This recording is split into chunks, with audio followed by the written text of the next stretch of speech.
1, 2, 3. Test. 1, 2, 3. Into trois, quatre. No, hang on, I got a bit of it too.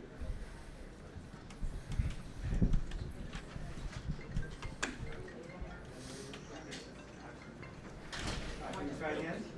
1, 2, 3. Into trois, quatre. Corporal Chris Manceau. Pinball, please. Sorry? Keep going. 1, 2, 3, 4, 5, 6. 1, 2, 3, 4, 5, 6. Is it working? Yeah. How we doing? Facebook just called me. Anybody want to talk to you? I told Cliff we're streaming. If they pull out any boards or anything on any of those, if they put up a board or something, I don't see them set up for it. No, I asked before. It was just going to be one person at the podium. Maybe they'll switch off the people at the document just one at a time. And you're wearing that wireless? You say you're not wearing the wireless? Yeah, and I got another one. No, I don't like. Yeah, I just want to make sure that this is all hooked up though. Yes. I don't like people that know that.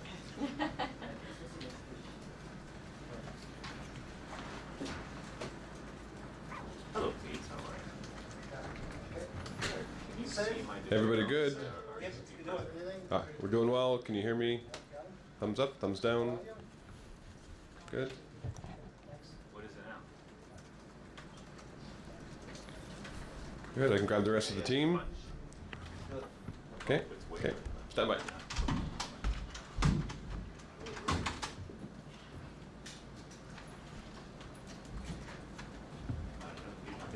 You might have time to change it. Well, you're not doing any moving parts, so you should be.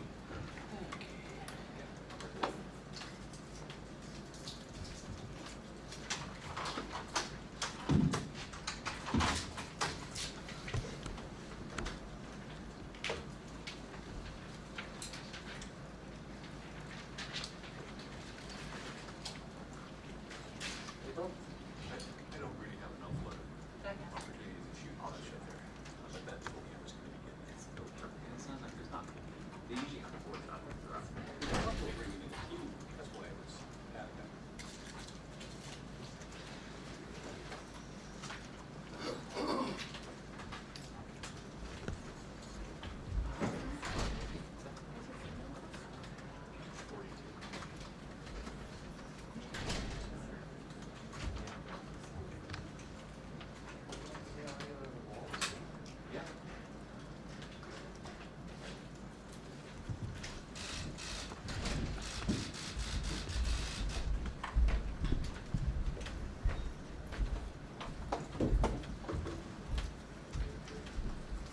Good afternoon, ladies and gentlemen, and thank you for joining us here today.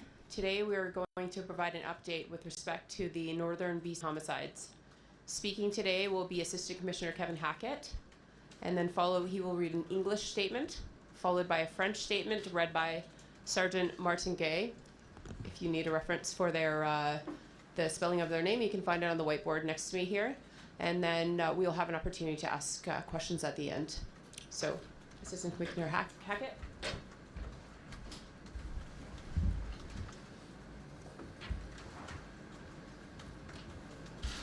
Good afternoon, everyone, and thank you all for attending today. My name is Kevin Hackett. I'm the Assistant Commissioner and Criminal Operations Officer in charge of Federal Investigative Services and Organized Crime here in British Columbia.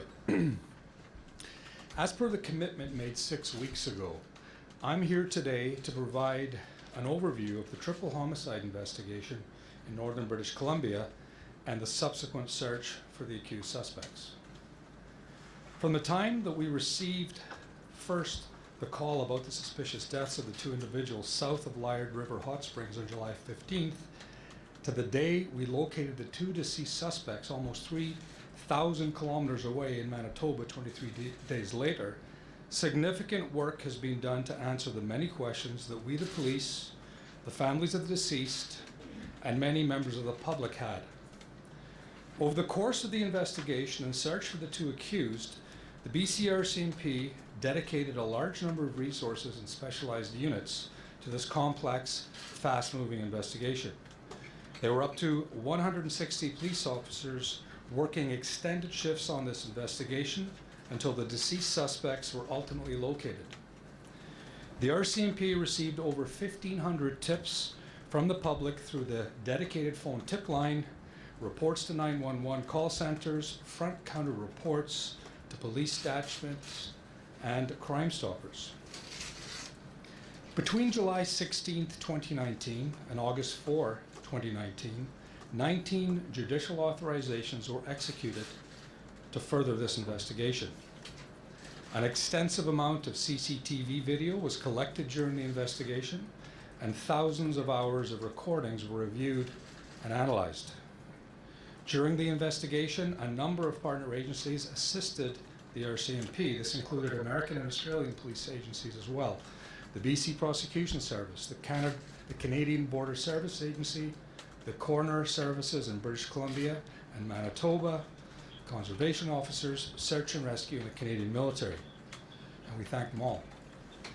We have taken the totality of the investigative findings, including a review of the digital and physical evidence, statements, tips, and forensic examination reports, and have compiled a public report that we are issuing today.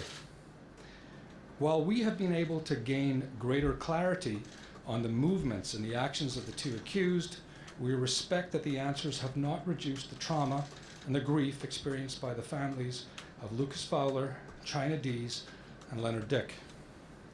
We ensured that the victims' families were made aware of the information that we would be releasing publicly, and we continue to provide them with support.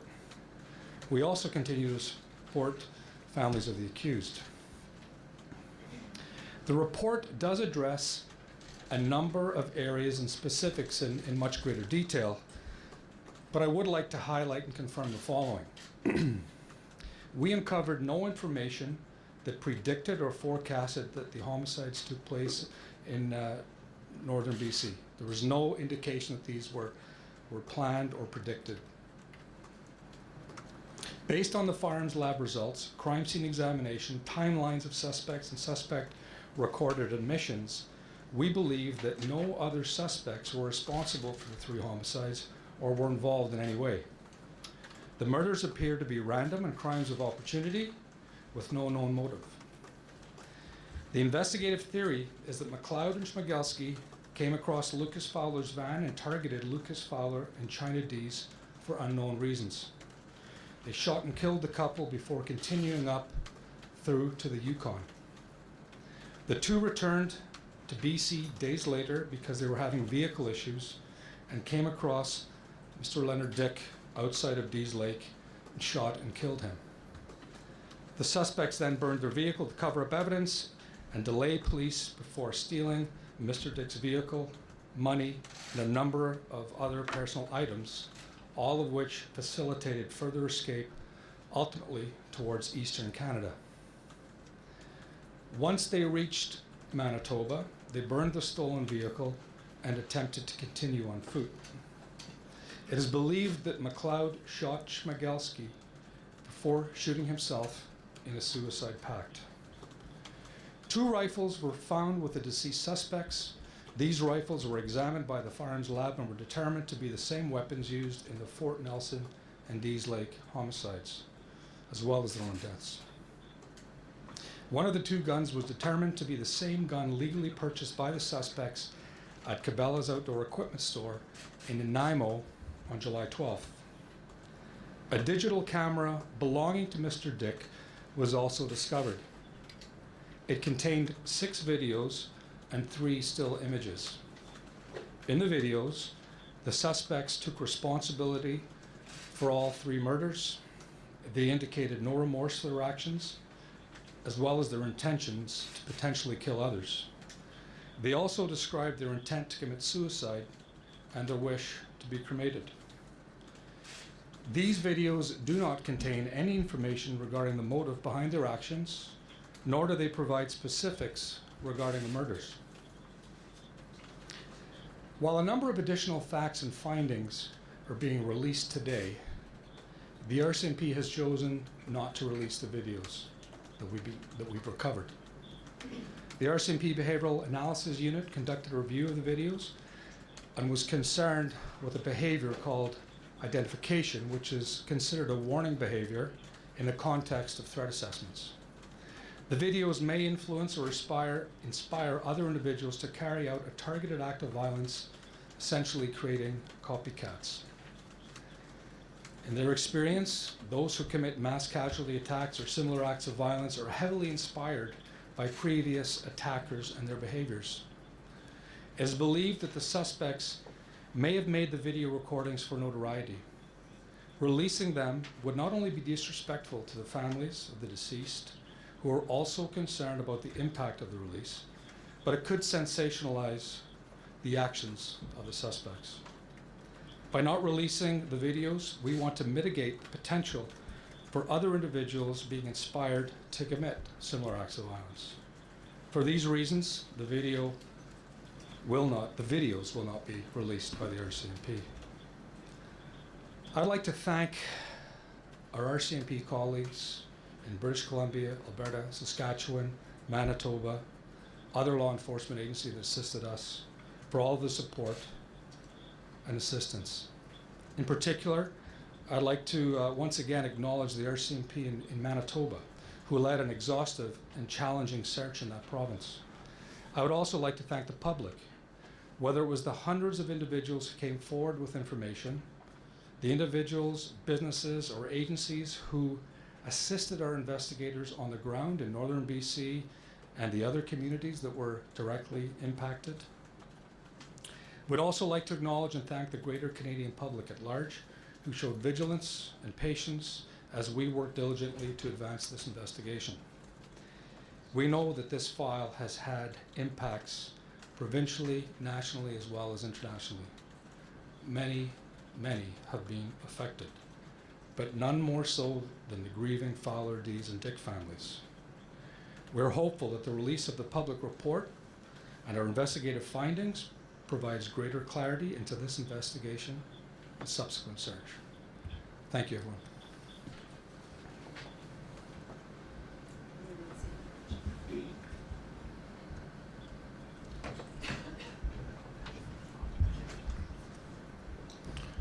Bonjour, merci à tous d'être ici présents aujourd'hui. Je suis le sergent Martin Gay, agent des relations avec les médias pour la GRC en Colombie-Britannique. Il y a 6 semaines, nous nous sommes engagés à vous donner un aperçu des enquêtes menées sur les 3 homicides commis dans le nord de la Colombie-Britannique et des recherches effectuées dans le but de retrouver les suspects. Je suis ici aujourd'hui pour donner suite à cet engagement.